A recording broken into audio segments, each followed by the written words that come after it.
The top two teams in the league, they squared off last night. The best record in the NBA was on the line. And ring, ring, ring, ring. Cade Cunningham, Jalen Duren, they answered the call in this one.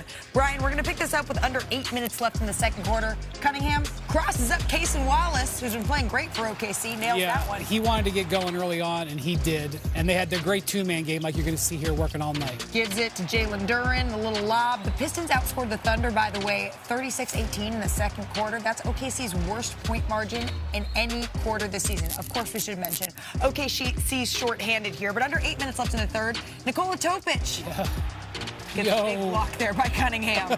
That was a big-time play. Yeah, that was certainly a big welcome back. Defense, and then Duncan Robinson able to lay it up and in, makes a little reverse layup there. And then a minute left in the third. Nothing easy when you play Detroit. Absolutely not. Cunningham gets the loose ball going coast to coast with a layup. Detroit, as you mentioned, once again, defense to offense, dominant in the third. And then Windy, watch Aaron Wiggins here. Crosses up Robinson and then knocks down the cool jumper. Yeah, they didn't give up on this game. They could have easily, and they fought all the way to this last minute. Whoever is in uniform for OKC, they play hard, but Detroit just had a little bit more in this one, getting the friendly roll, and then 33 seconds left here. Robinson passes it to Cade Cunningham, who finds Duren for the slam. The Pistons go on to win 124-116. So after going a career worst 0 for 8 in the fourth quarter of Monday's loss to San Antonio, you mentioned it. Cade Cunningham was looking to get going, and he bounced back last night. 13 points, 4 of 6 shooting in the fourth quarter alone. Hey, Perk, what did Cade show you? Well, he showed me a lot, and hello world and happy Thursday. He showed me why he's one of the top leaders in my MVP conversation, because after coming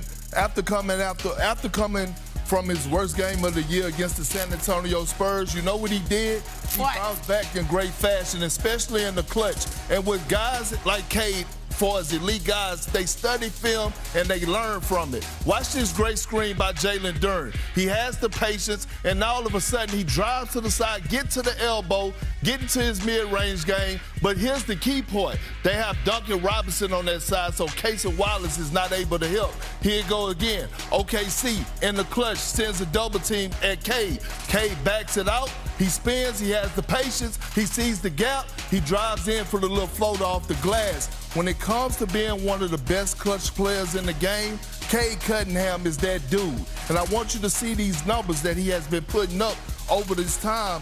We're looking at 20 wins, first in the league, points, fourth in the league, tied for third in assists. That is clutch, and that's what Detroit Pistons are going to need moving forward when they're trying to get to where they're trying to go. Well, Detroit is certainly making folks pay attention in the East, and you know who is looking that way in the West? The San Antonio Spurs. The Thunder, they need to look out. I mean, whenever Wemby's on the floor, you need to look out. But they just won their NBA best 10th straight game. Here's how they got it done. We're going to pick this up early in the second. Brian Victor with the steal. Spurs push it the other way. Dylan Harper finishes the jam. No dribbles again. Defense to offense. The best teams do it. And then going into the fourth, the Spurs were actually down 12 entering this frame here. Murray Colin Boyles looks to get inside, but when Wemby's there patrolling the paint, you just got to be careful. He is good. Colin Murray Boyles is tall, too. And that was no jumping there. And then Steph Castle finds Victor Wembanyama for the nice, easy lob. It's easy to find. Comes San Antonio. Under 4 to play. The Spurs now up 3. Wemby. I mean, there's nothing you can do about that. Ray Allen style. San Antonio up 6. De'Aaron Fox, how did he get this to go? Up and over the backboard. Yeah, he's Mr. Clutch for a reason. The Spurs up 4. And then a final chance here for Toronto. Down 3, 8 seconds left. Brandon Ingram, he gets a good look here.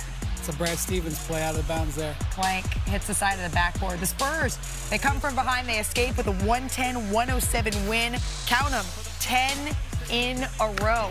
And we're now 97 days away, for anyone who's a planner like me, putting things in their calendar right now, from the NBA Finals. Brian, you're even more of a planner, though, because you told our friend Scott Van Pelt last night, Perk, did you know he's already making his hotel reservations for the playoffs, for the finals? I know Perk doesn't roll that way. I know Perk doesn't. What are we booking?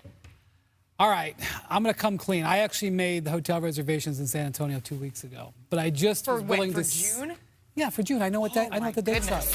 All right, here's where I got hotels. I got hotels in 3 places, Malika. I made them in OKC months ago.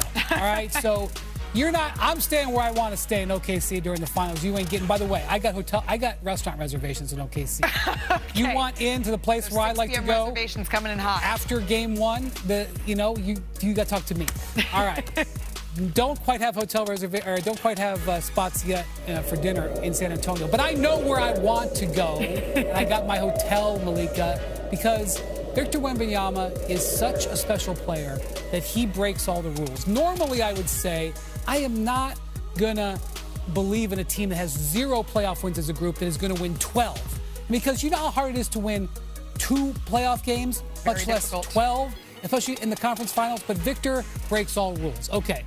Now, I have them in Boston, but let me just say there's a little bit of an asterisk. The World Cup is in Boston, and I know that it's in Foxborough, but the Europeans and the South Americans are not going to stay in Foxborough. So I also believe that if Jason Tatum comes back, that puts the Celtics a leg up. I am believing that World Cup hotels are going to be hard to get, and that Jason Tatum is going to be a difference maker. Okay. All right. That's where I got the hotel reservations. Now, there's a watch list. I checked the rates. I know where I check the rates, where I can go. And there's a list, and I'm not booking them all in these places. Cleveland. I know the hotels in Cleveland, all right?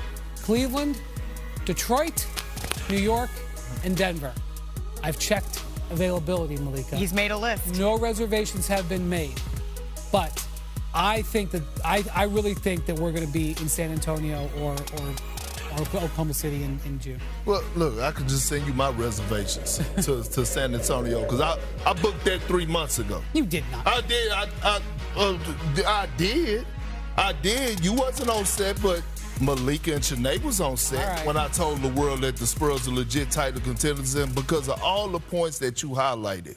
This young man, Wemby, has an old soul. I don't give a damn about playoff experience at this point. You know why? Because this team is also on a mission, and they're 2 games back. He has been saying that. They're 2 games back, and they're going to get the #1 spot in the Western Conference, because we just saw just how close they are to Oklahoma City. Hell yeah. And listen, when you don't have experience, you know how you make up for that? By having as many home games as you possibly can on your home floor in the postseason. That's how you make up, because we know role players play better at home. Wemby has shown us he don't give a damn if he's playing in France, San Antonio, Beaumont, Texas, wherever it's at, he's going to be Victor Wembanyama. And so, with that being said, we're looking at the Denver Nuggets, who doesn't look healthy, Oklahoma City, who's not healthy. The Spurs team is legit, and it's a reason, Malika and Wendy, that you haven't seen me on Wednesdays with my jacket on. With your Thunder I'm going jacket to tell him to keep a cool booty on this, because I actually feel my booty is never cool. I feel like it's okay. The Thunder are doing. I got Scott fouled. The Thunder are doing fine. Okay, like look. If Shea's not playing in May, then we got a problem. But he's going to come back. J-Dub is going to come back, and look at the opportunity for these young guys. But you know I watch you all the time. I watch your podcast, and I watch you on other shows.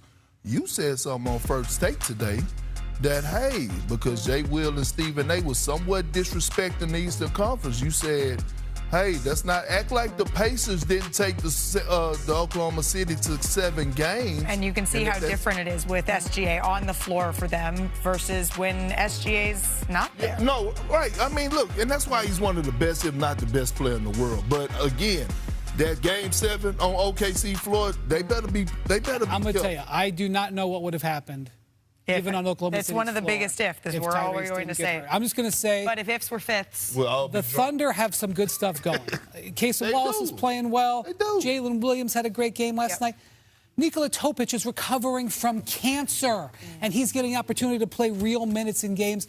Who's to say that they may not need him in a playoff game in the spring? I'm with you, Wendy, but I'm just happy that you're finally aboard. You know what? I would like to say that he is wrong about that, but he has brought me around. On this one, I got to say, he might have been right. How are the hotel rooms in Beaumont? Are they good? Because that's he may be making an outside reservation there. Perks worked himself up into a lather, into a sweat over there, so we're going to take a little break.